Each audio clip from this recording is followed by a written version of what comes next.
مجھے یہ پوچھنا تھا کہ جس انسان نے کبھی غسل نہیں کرا ہو تو اس کی نماز ہو جاتی ہے یا نہیں ہوتی؟ پلیز مجھے اس کا جواب دے دیجیے گا۔ اب دیکھیں، غسل تو ایسا نہیں ہوگا کہ اس نے کبھی نہایا ہی نہ ہو،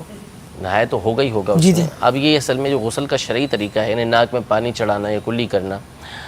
تو عمومی طور پہ کلی بھی کر لی جاتی ہے۔ یعنی کلی یوں ہو جاتی ہے کہ بندہ جب پانی پیتا ہے تو عام طور پہ ہمارے یہاں سنت طریقے کے مطابق تو پانی پیا نہیں جاتا چوس چوس کے، جی جی پیتے ہیں تو گٹا موٹے گٹی اس موٹے کو گھونٹ۔ پیتے ہیں پورا، تو وہ عمومی طور پہ پورے منہ کے اندر پہنچ جاتا ہے، جس سے یہ منہ کا فرض بھی عام طور پہ ادا ہو چکا ہوتا ہے۔ البتہ ناک میں جو پانی چڑھانا ہے یہ عمومی طور پر نہیں ہوتا، تو یہ فرض رہ جاتا ہے اکثر۔ تو اگر ان کی مراد یہ ہے کہ انہوں نے شرعی اعتبار سے پوچھا ہے کہ کسی نے اس طرح نہیں کیا غسل، تو اب واقعی اگر ایسا ہے تو جب سے وہ بالغ ہوا ہے اس نے کبھی غسل کیا ہی نہیں،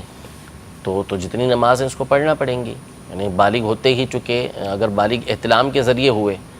کہ احتلام کے ذریعے ان پہ غسل فرض ہوا اور اس صورت میں یہ بالغ ہوئے ہیں، اور اب انہوں نے کبھی جس کے بارے میں بھی پوچھ رہے ہیں اس نے کبھی غسل کیا ہی نہیں، اس کے بعد ناک میں کبھی پانی چڑھایا نہیں، تو اس صورت میں تو ساری کی ساری نمازیں اس کو پڑھنا پڑیں گی دوبارہ، کیونکہ غسل نہیں ہوا